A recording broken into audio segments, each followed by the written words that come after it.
मैं हूं आपका दोस्त संदीप कुमार और हम पढ़ रहे थे इंडियन पॉलिटी। और इंडियन पॉलिटी के अंतर्गत हम कवर कर रहे थे पार्ट 5, जो बात करता था किसके बारे में, यूनियन गवर्नमेंट के बारे में या फिर संघ सरकार के बारे में। तो जिसके अंतर्गत इस पूरे भाग को कितने भाग में डिवाइड किया गया है, सब टॉपिक्स में डिवाइड किया गया है 5। तो पहला जो रहेगा हमारा वो क्या रहेगा, एग्जीक्यूटिव। दूसरा जो हमारा रहेगा वो लेजिस्लेचर। फिर हमारा रहेगा ऑर्डिनेंस। फिर हमारे लिए रहेगा सुप्रीम कोर्ट। और लास्ट वन में रहेगा controller and auditor general of India. तो एग्जीक्यूटिव के अंतर्गत हमारा जो ये वाला टॉपिक, ये वाला जो सेक्शन रहेगा, इसको फर्दर डिवाइड किया गया है 5 टॉपिक में। सबसे पहले प्रेसिडेंट, फिर वाइस प्रेसिडेंट, ठीक है, फिर उसके बाद पीएम, फिर काउंसिल ऑफ मिनिस्टर और फिर आएगा अटॉर्नी जनरल ऑफ इंडिया। तो ये हम 4 कंप्लीट कर चुके हैं। आज जो हमारा है लास्ट टॉपिक है इसमें, उसका नाम क्या है, अटॉर्नी जनरल ऑफ इंडिया या भारत के महा न्यायवादी। ठीक है, मैं उम्मीद करता हूं कि ये 4 टॉपिक आपको अच्छी तरह से क्लियर होंगे। तो चलिए शुरू करते हैं आज का टॉपिक। ठीक, तो कौन से पार्ट में और कौन से आर्टिकल में, तो पार्ट 5 और आर्टिकल कौन सा, 76। ठीक है, में जिक्र किया गया है किसका, भारत के महान्यायवादी का। ठीक है, अपॉइंटमेंट नियुक्ति कौन करता है इसकी, तो अपॉइंटमेंट या नियुक्ति कौन करता है इसकी, प्रेसिडेंट ही करते हैं। क्वालिफिकेशन क्या क्या चाहिए इसके लिए, ठीक है, तो सबसे पहले है क्या हो, भारत का ये नागरिक हो, इंडियन सिटीजनशिप हो। अब दूसरी कही गई है कि 5 साल तक हाई कोर्ट में क्या हो, न्यायाधीश हो। ठीक है, तो 5 साल तक किसी भी हाई कोर्ट में क्या रहा हो, जज रहा हो। ठीक है, ये कंडीशन है। इसके अलावा या 10 साल तक किसी भी हाई कोर्ट में क्या, एडवोकेट के रूप में काम कर सका हो। तो 10 साल तक किसी भी हाई कोर्ट में क्या, एडवोकेट के रूप में काम कर चुका हो। या ठीक है, राष्ट्रपति की नज़र में किसका ज्ञाता हो, कानून का ज्ञाता हो। तो राष्ट्रपति की नज़र में क्या हो, एक ज्यूरिस्ट हो, मतलब कानून के बारे में इसको समझो। ठीक है, तो इन 3 में से कोई एक शर्त क्या करता हो, वो फुलफिल करता हो, और पहले वाली उसके लिए कंपलसरी है। इसका क्या मतलब हुआ कि सबसे पहले तो ये कि वह भारत का क्या हो, नागरिक हो, ये तो कंपलसरी है। दूसरा कि 5 साल तक किसी भी हाई कोर्ट में क्या रहा हो, या तो जज हो, या 10 साल तक किसी भी हाई कोर्ट में क्या रहा हो, एडवोकेट रहा हो, या राष्ट्रपति की नज़र में कानून का क्या हो, जूरिस्ट हो, कानून का क्या हो, ज्ञाता हो। इन 3 में से कोई एक शर्त वो क्या करता हो, फुलफिल करता हो, तो उसे ही हम बोलेंगे मतलब वो उसके लिए क्या मानी जाएगी, उसकी क्वालिफिकेशन मानी जाएगी। क्लियर यहाँ तक। चलिए, अब उसके बाद कहा गया है,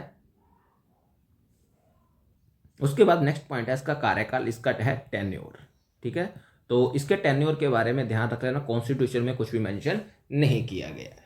ठीक है, क्या है कि इनके बारे में, इनके जो संविधान है, कुछ नहीं लिखा गया है। बस हमारे यहाँ पर एक कन्वेंशन है, एक रीति रिवाज को फॉलो किया जाता है। क्या रीति रिवाज है कि जब तक मंत्रिपरिषद के पास बहुमत होगा तब तक यह अपने पद पर बना रहेगा। ठीक है, तो काउंसिल ऑफ मिनिस्टर के पास जब तक क्या होगी, मेजोरिटी होगी। मेजोरिटी का मतलब क्या, उसके पास 273 सीटें रहेगी, तब तक वो इस पद पर क्या रहेगा, आसीन रहेगा। जैसे ही इनका जो ये वाला बहुमत गया, तो इसको भी अपने पद से क्या करना पड़ेगा, रिजाइन करना पड़ेगा। अब समझो अटॉर्नी जनरल दरअसल में है क्या, अटॉर्नी जनरल कुछ नहीं है, सिर्फ और सिर्फ क्या है, केंद्र सरकार के लिए किसका काम करता है, वो एडवोकेट का काम करता है। मतलब केंद्र सरकार को किसी भी न्यायालय में कौन रिप्रेजेंट करेगा, यही व्यक्ति रिप्रेजेंट करेगा। जैसे अमूमन हम लोग पर केस होता है ना, तो अब मैं तो कानून का ज्ञाता नहीं हूं, या आप लोग कानून के ज्ञाता नहीं है, तो आप लोगों को किसी भी न्यायालय में कौन रिप्रेजेंट करेगा, तो आपकी तरफ से आप किसी वकील को हायर करोगे क्या, नहीं करोगे, तो वो ही जो है वो क्या करेगा, आपको कोर्ट में रिप्रेजेंट करेगा। इसी तरह गवर्नमेंट ऑफ इंडिया के ऊपर भी बहुत सारे केस चलते हैं इस देश में।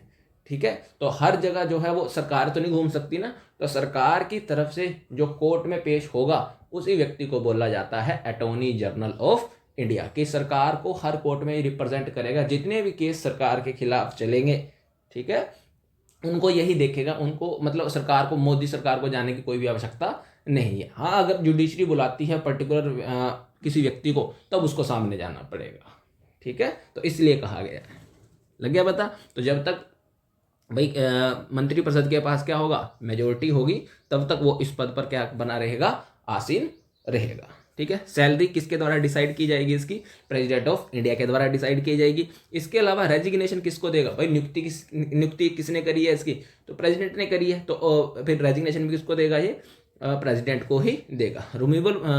रिमूवल प्रोसेस, हटाने संबंधी प्रक्रिया, तो कॉन्स्टिट्यूशन में कोई इसका वर्णन नहीं किया गया है। कब तक, अब यहाँ पर इसका सिंपल सा मतलब कहा गया इसी पॉइंट को और थोड़ा इलेबोरेट, कि जब तक इसके पास क्या रहेगी, मतलब मंत्रिपरिषद के पास क्या रहेगी, मेजोरिटी रहेगी, तब तक वो अपने पद पर बना रहेगा। इसका एक अर्थ और कह सकते हैं हम कि राष्ट्रपति के प्रसाद पर्यंत, प्लेजर ऑफ द प्रेसिडेंट, अपने पद पर बना रहेगा। इन दोनों का मतलब एक ही है। ठीक है, लास्ट लेक्चर में हमने जाना था कि मंत्रिपरिषद भी कब तक अपने पद पर, मतलब कब तक वो रहेगी मंत्रिपरिषद, कब तक, जब तक राष्ट्रपति की इच्छा तक। राष्ट्रपति की इच्छा का क्या मतलब, कि जब तक उनके पास क्या रहेगी, मेजोरिटी रहेगी।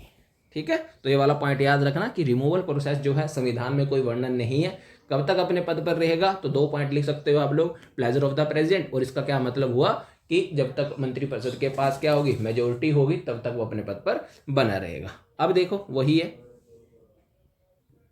अब देखो वही लिखा गया है इसके बारे में अदर पॉइंट्स। तो ये देश का क्या है, सर्वोच्च कानून अधिकारी है। ठीक है, सुप्रीम लॉ ऑफिसर है, सुप्रीम लॉ ऑफिसर है। ठीक है, सेकंड पॉइंट है कि भारत सरकार को किसी भी न्यायालय में क्या करता है, ये रिप्रेजेंट करता है। तो गवर्नमेंट ऑफ इंडिया को किसी भी कोर्ट में क्या करेगा, ये रिप्रेजेंट करेगा। ठीक है, मतलब एक तरह से ये क्या हो गया, सरकार का वकील हो गया। ठीक है, सभी न्यायालयों में इसको सुनवाई करने का क्या है, अधिकार प्राप्त है। तो किसी भी न्यायालय में जाकर ये क्या करता है, सुनवाई कर सकता है। ठीक है, इसके अलावा ये वाला पॉइंट इसका याद रख लेना।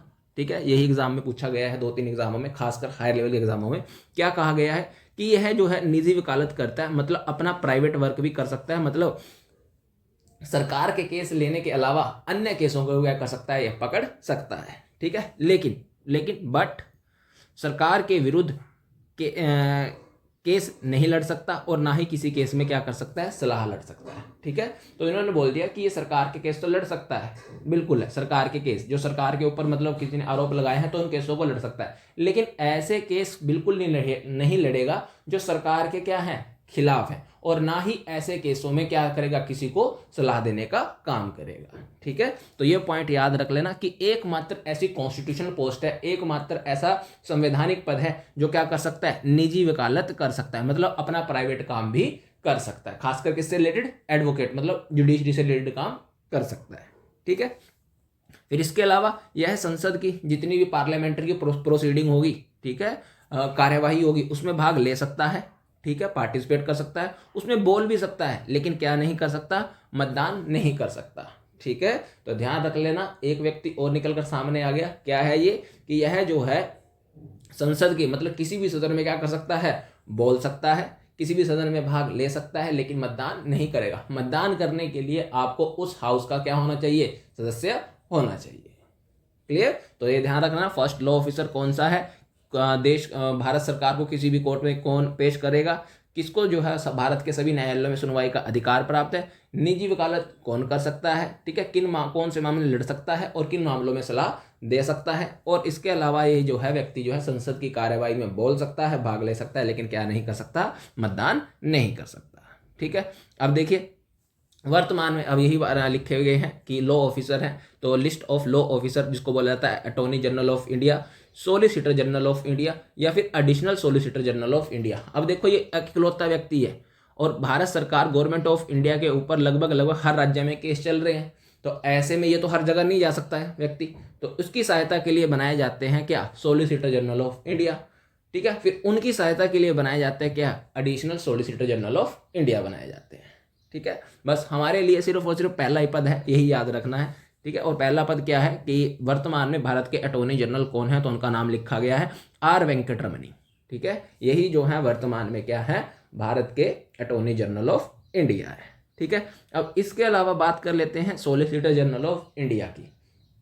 ठीक है, तो पहली बात तो याद रखना, संविधान में इनका कोई वर्णन नहीं है, तो इनका वर्णन किसी ना किसी कानून में होगा। तो हमारे लिए बस इतना याद रख लेना कि सोलिसिटर जनरल, ठीक है, जो किसकी सहायता करेंगे, अटॉर्नी जनरल की सहायता करेंगे, उनका संविधान में कोई भी वर्णन नहीं है। ठीक है, तो अक्सर आप जब न्यूज़पेपर वगैरह पढ़ते होंगे ना, तो न्यूज़पेपर वगैरह में सुप्रीम कोर्ट या हाई कोर्ट जो बोलती है कि सरकार के सोलिसिटर जनरल तुषार मेहता, ठीक है, तो इनका व्यक्ति नाम भी याद रख लेना। ठीक है, फिर उसके अलावा अब देखो यहाँ पर भी एक व्यक्ति हो गया, यहाँ पर भी एक व्यक्ति हो गया।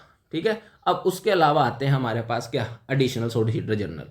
ठीक है, तो ये रहे हमारे पास Vikramjit Banerjee, additional solicitor general कहाँ बैठते हैं, ये सुप्रीम कोर्ट में बैठते हैं। ठीक है, तो बहुत सारी इनकी लंबी लिस्ट है, तो मैं पूरी लिस्ट नहीं लाया, बस मैं सिर्फ समझाने के लिए अटॉर्नी जनरल लाया हूँ, ठीक है, ताकि याद रखना अटॉर्नी जनरल की सहायता के लिए सॉलिसिटर जनरल और सॉलिसिटर जनरल की सहायता के लिए एडिशनल सॉलिसिटर जनरल, और उनकी जो संख्या होती है सॉलिसिटर की आई थिंक 12 के आसपास होती है, ठीक है। तो भारत के जो पहले अटॉर्नी जनरल थे उनका नाम भी याद रख लेना, MC सतावले, ठीक है, first attorney general of India. इनका कार्यकाल 1950 से लेकर 1963 तक चला था, ठीक है। बस इतना ही इस लेक्चर में। इसी के साथ जो हमारा एग्जीक्यूटिव है वो सारे का सारा क्या हो गया है, कंप्लीट हो गया है। आर्टिकल 52 से लेकर 78 सब का सब इसमें क्या हो गया है, फिनिश हो गया है, ठीक है। तो इसके अंतर्गत हमने प्रेसिडेंट देख लिया, वाइस प्रेसिडेंट देख लिया, PM देख लिया, काउंसिल ऑफ मिनिस्टर देख ली, और आज क्या देख लिया, अटॉर्नी जनरल ऑफ इंडिया देख लिया, जिसके बारे में आर्टिकल 76 है, एक ही आर्टिकल में इसका वर्णन किया गया है। क्लियर। कल हम जो शुरू करेंगे वो हम शुरू करेंगे हमारी विधायिका बोले तो क्या होगा, हमारा लेजिस्लेचर होगा, ठीक है। Thank you for